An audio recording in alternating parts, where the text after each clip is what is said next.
I want to talk about, y'all, is a very interesting topic. So we've been over here chopping it up about anti-gravity technology, um,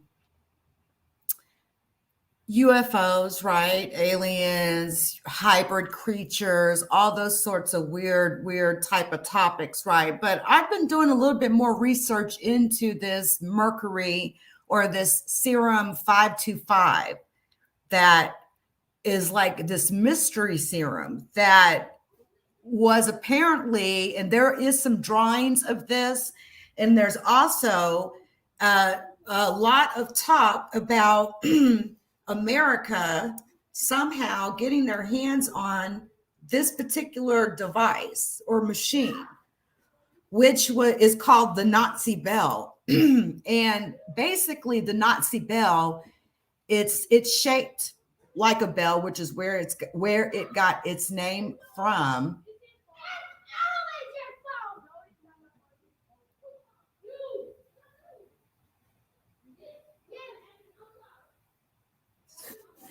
Damn.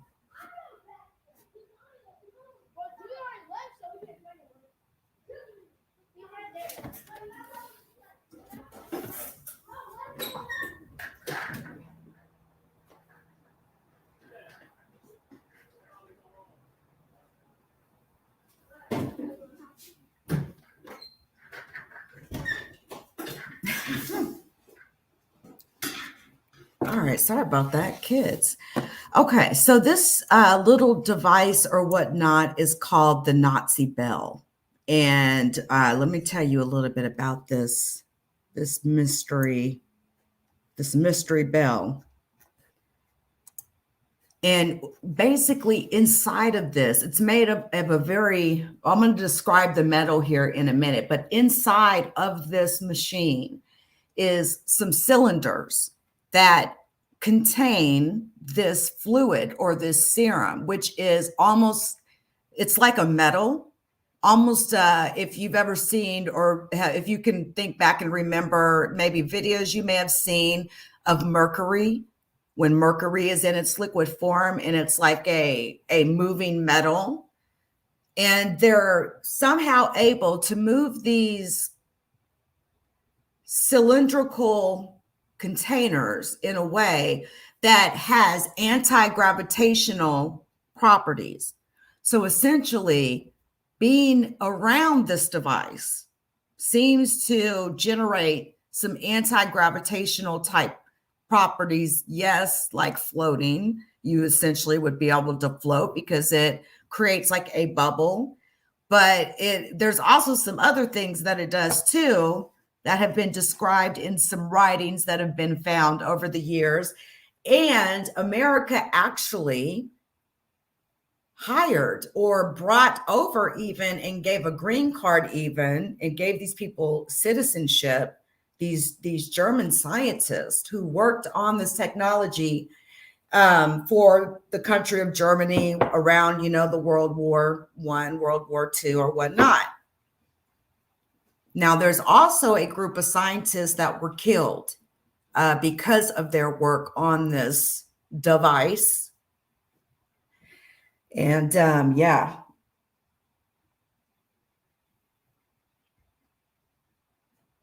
Okay, so basically, this was that Operation Paperclip, a operation between U.S. and British, whose goal was to obtain and preserve as much German scientific and technological advancements, including their leading scientists in technology that they were currently doing research on. Now, they say that there was 15 total Nazi bell objects. 15 were prototyped, and that the U.S. came into the possession of these objects, and they defied gravity. As it flew, it would actually defy gravity, and that was because of the way that they were moving these cylinders on the inside. But it was this particular serum, this metal, liquid metal. They called this the Dicloc or Wonderwaff meaning miracle weapon. It was 9 foot wide, 4 to 5 foot high, 4 to 5 feet high, manufactured from a heavy metal and was copper in color. This device was created by the Third Reich scientists that worked in the German facility under the control of the SS. And this facility was actually located near a mine close to the Czech border. Now, near this mine is a concrete circular structure known as the Edge. Let's see if I can show this. It's pretty amazing here. Hold on a sec.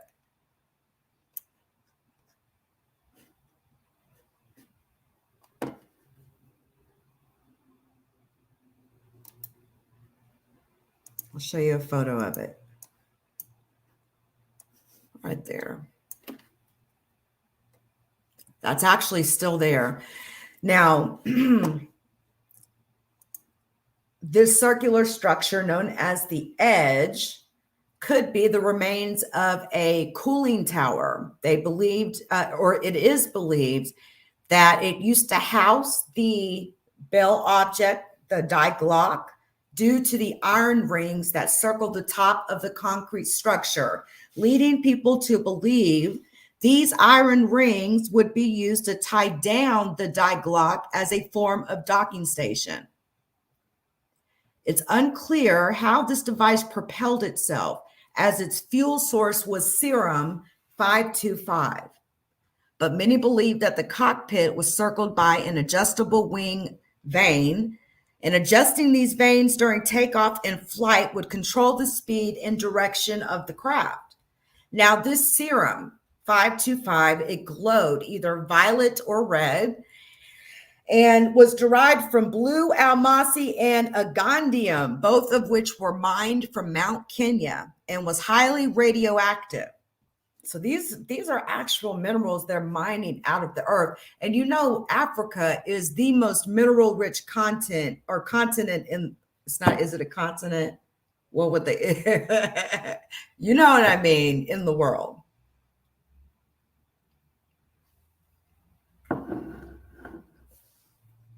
Now, check this out.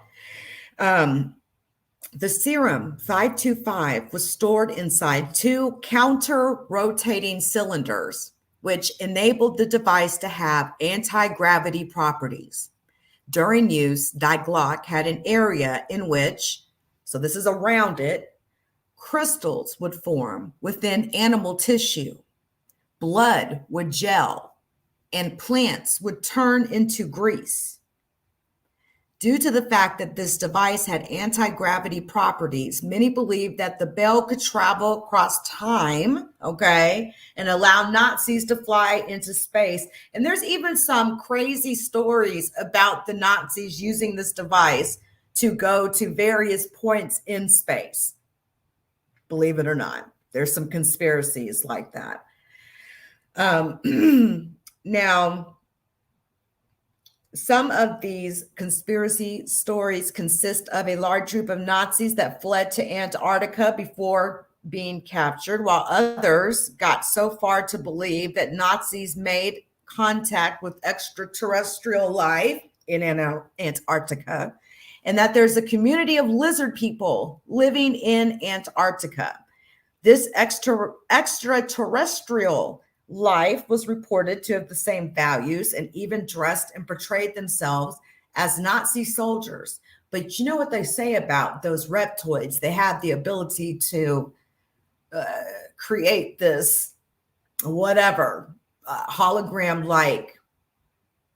I'd have to. There's a couple of articles that were written that sort of describes this method, even in some of government papers that have been leaked out. It's like they're almost portraying a hologram in front, or it's kind of weird, but that's down a whole nother video for a whole nother day. But there's always been a lot of talk about aliens and UFOs and things like that in Antarctica for as long as I could remember, right? some of these stories sound absolutely insane. And who knows, guys, maybe sometimes the stories that are absolutely insane could be real because they're so crazy you couldn't make them up. But this serum, this 525, so I started doing like a little bit more digging into this particular serum because people, of course, have wanted to know what kind of serum it was and what could you possibly use that could do something like that. And Mercury came up as a very interesting metal with very interesting properties, even in liquid form, right? They call it red mercury, something that is of legend. You've never actually like really seen like big vats of red mercury, but they say that it does exist and that the Nazis somehow got their hands on this serum.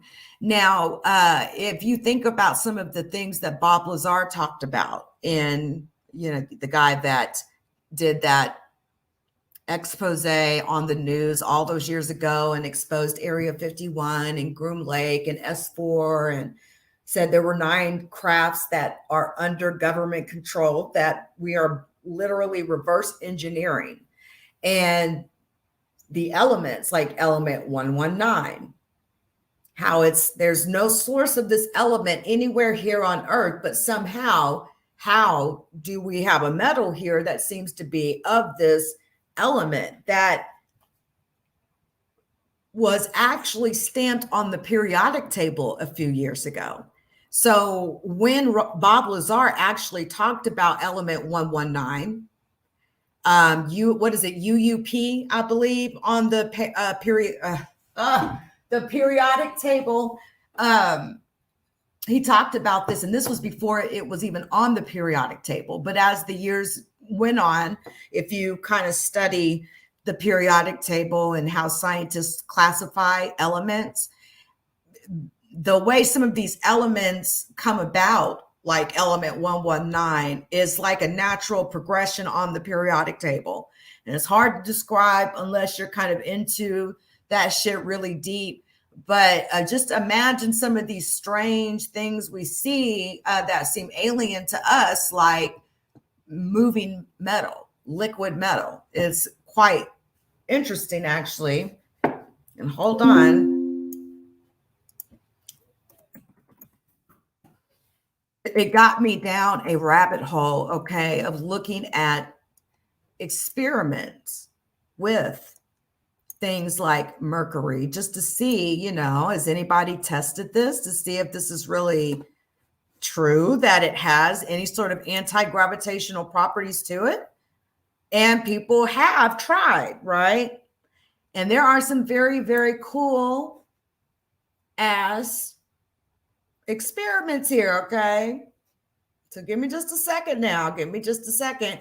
Okay, so but before I even get to even showing you this, really what I'm trying to get to is what they call a mercury engine, and how you could potentially, if you had the right housing, you could take liquid mercury and move it in a manner like really fast, a very high level of RPMs, something absolutely insane. And it can actually generate energy that you can use to move a craft. Almost like what an engine would do, right? With the gas that we use to fuel the engine. Jet fuel fuels the planes, right? And so is it possible that we could move from like a liquid gas, which gets burned out into, it gets burned from liquid into a gas form? What would it be like if you used something like a moving metal, like mercury? They say that it's poisonous. They say that it's dangerous. But what they say is that when you use mercury as a fuel, it generates almost like a bubble around that center axis.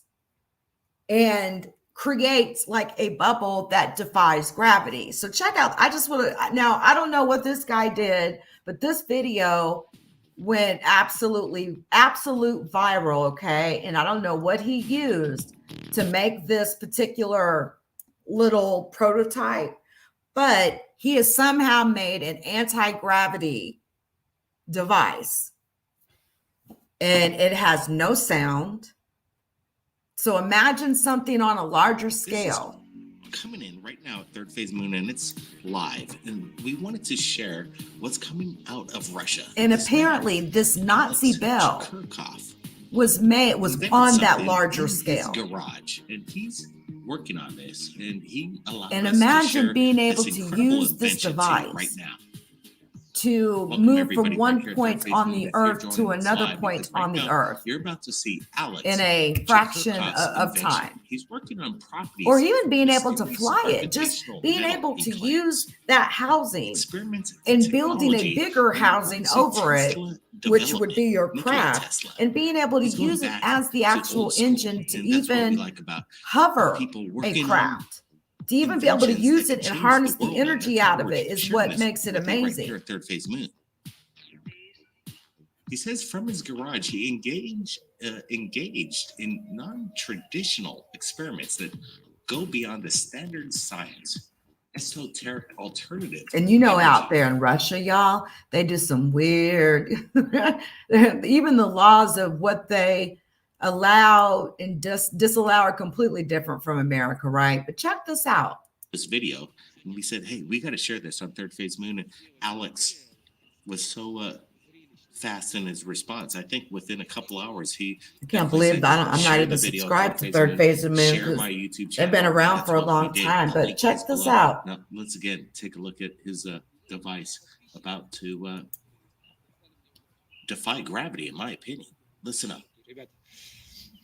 Ну ладно, посмотрим, что из этого будет. Итак, я пошел настраивать диски. И второй эксперимент по левитации диска начинается. Ну вот, запустился. Сделал я некоторые настройки. Again, I thought this was a little suspicious. No sound. I was watching this for the first time. I'm like, no way, this thing's just suspended by some kind of a fishing line. But as we look at this video closer, it definitely is a fishing line. If it's some kind of illusion, then I'm not exactly sure. But after watching Alex's videos on his YouTube channel, I could see that he's into it. I think he's got something. We got to go up to maybe Russia or fly him down to Hawaii. I want to see this in person. Absolutely. Paper crane. That's crazy. There's no propellers anywhere on that device. All right, here he comes with his long stick. And that pretty much almost convinced it for me. But once he starts to handle the thing, that's when it was kind of like surreal. It really defies logic, the way you're looking at this. Simple gravity, suspended as if it were a balloon, just kind of with helium in it. But you can see it's metallic. Here we go. I like this part when he Incredible. The cords that are powering up the device. I don't know exactly how he's powering it. There are no prop propeller blades. You don't see any wind coming off of them or anything like that. Yeah, those are just lug nuts and bolts holding it together. There's no prop propellers. That's the most interesting part. But watch how it moves in an infinity motion. It would have to, right? Because in an infinity motion, you'll never have to stop. All right, guys. Well, that's what we wanted to share with you tonight. But it's incredible that they're somehow managing to even do that. But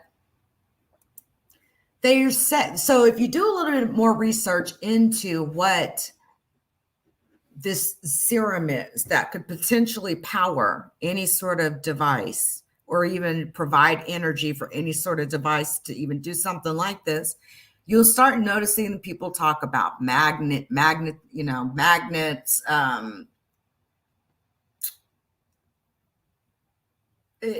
It's like, is it like the liquid metal? Is it like gasoline? Would you like, would it function as like a type of gasoline? Is that what we're sort of looking at? But anyway, you get to looking at these really weird videos and down a rabbit hole, y'all. Look at that liquid mercury. Rotation liquid mercury generated by a magnetic field. And it's just amazing when you have liquid mercury and you start moving it in like a circle with a high level of RPM. So you start applying magnets and stuff like to it, what mercury will do. Maybe there's some more science to this. But the thing about it is it's highly radioactive when it gets to being used, from what I understand, as fuel, just from the research I've done. So what's he adding there?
Positive, negative. What if you could, take that logic and somehow use that or convert that to energy of some kind. So anyway, Nazi Bell, if you do a little research, you will find that there has been some people that have talked about this.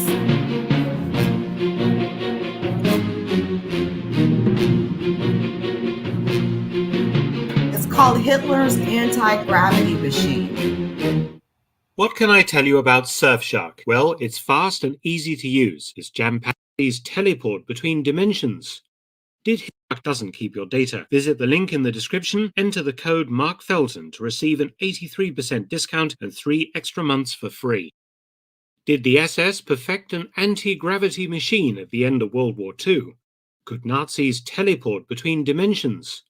Did Hitler escape to the moon aboard this fantastic craft?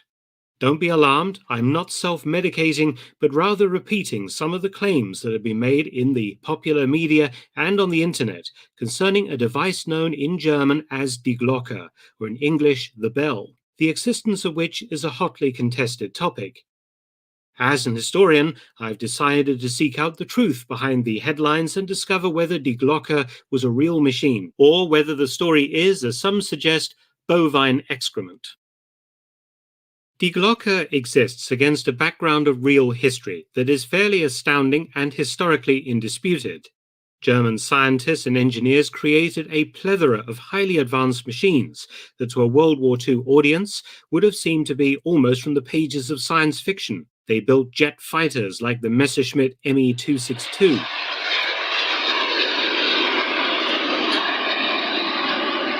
The rocket interceptor, the Bachem Natter. The V-1 robot bomb, the V-2, the world's first practical ballistic missile, and plenty more besides.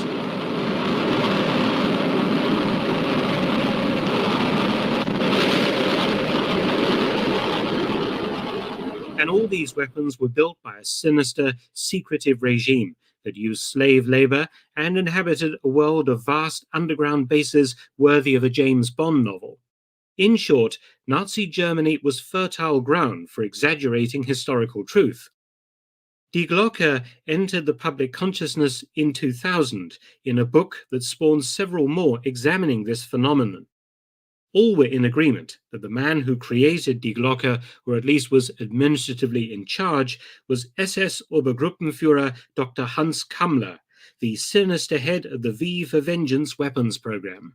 Fortunately for all concerned, Hans Kammler was straight out of Central Casting, an almost comic book Nazi villain who managed to disappear into thin air at war's end in May 1945, never to be seen again. I made a video about this disappearing act, link in the end screen.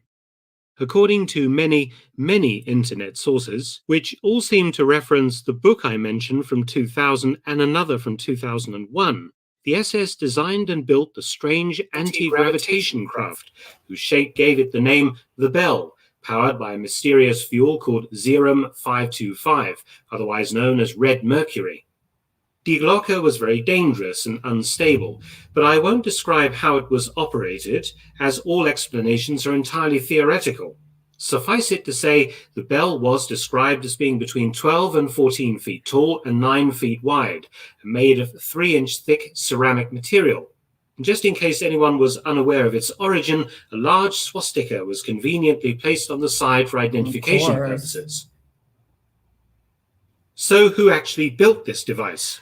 But that's really not so far-fetched, though, because the Nazis did a whole bunch of weird experimentations with anti-gravity, or, well, even medical experiments too. They not only were doing experiments with machines in various places around the world, they were also doing medical experiments on people, all sorts of crazy ass shit. And they were marching people in like stock.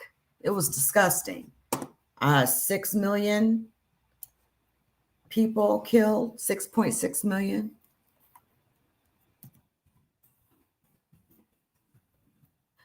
But these cylinder canisters where they would put this red mercury serum in there and then spin them in a counterclockwise direction, which would then generate like an anti-gravitational field in a certain radius around this machine.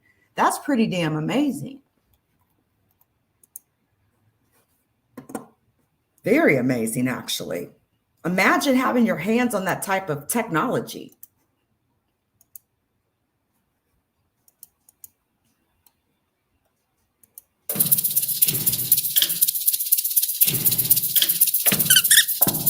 Mercury or quicksilver. What an amazing element it is. It's a metal, but it's a liquid.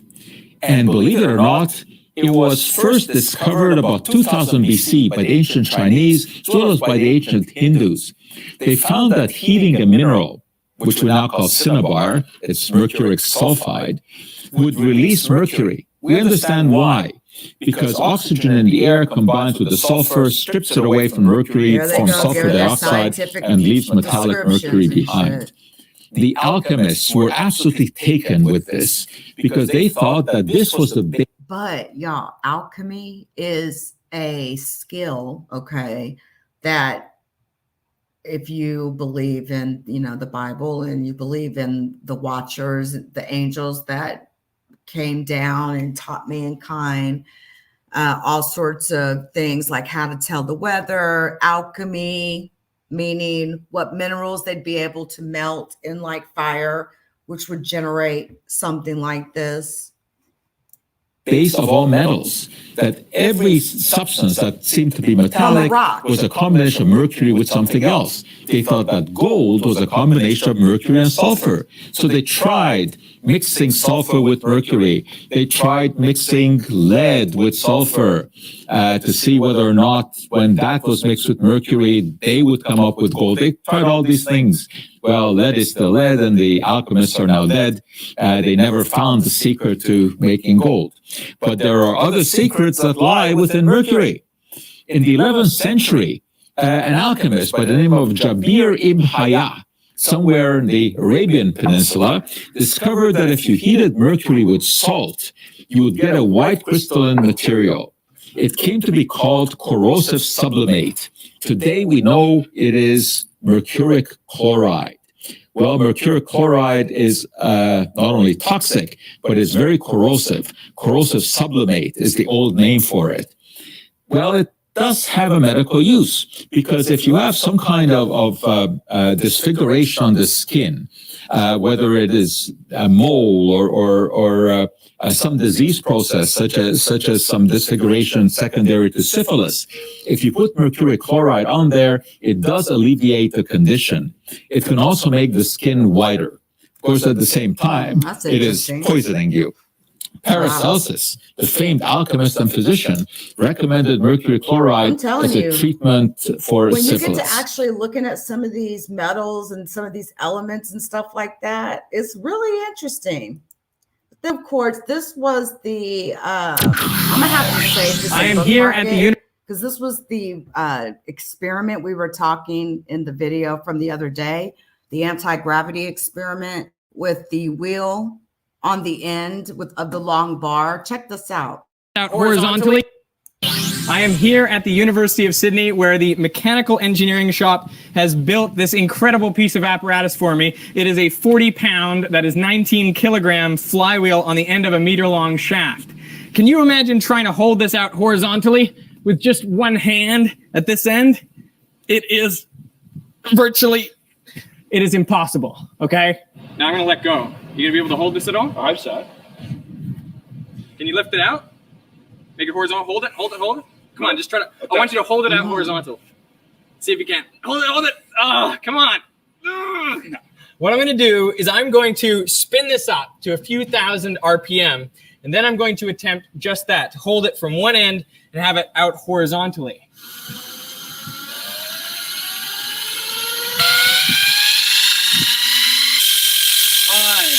4, 3, 2, 1, boom. I'm going to let go with my left hand. What you'll see is that the shaft remains horizontal.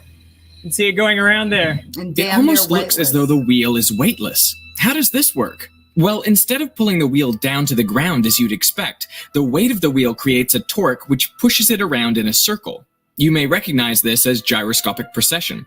For a more detailed explanation, click the annotation or the link in the description to see my video on the topic. Here, I want to try something more extreme. I'm going to try to lift it over my head with one hand while it's spinning. Wish me luck. But before I make the attempt, Rod wisely suggests that I first check if I can lift the wheel above my head without it spinning. Let's prove that I can lift it just this end without it spinning. Here we go. I mean, it's just kind of awkward with the hand. Careful. Careful. Woo! Just barely. Oh, goodness. Do you even lift? Clearly, I do not. Undaunted by my lack of strength, I'm going for it. But I want to make sure that the wheel is spinning as fast as possible to give me the best chance of success. Give it 10 more seconds. 10, 9, 8, 7, 6, 5, 4, 3, 2, 1, go. That was perfect. Now I'm going to release my left hand, and holding only with my right hand at the end of the shaft, I'll try to lift it up over my head. This is a 40-pound, 19-kilogram flywheel. Ready? Here we go. 3, 2, 1. Oh, that's what's up. Beautiful. Let's go again. In 3, 2, 1. That's amazing. Nice. 3, 2, 1. It feels incredibly light as I do that.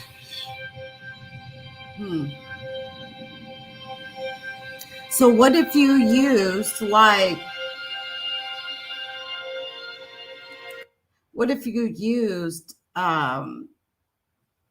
something that was central to that was an engine of some type, like this mercury, this red mercury substance? That would be kind of incredible.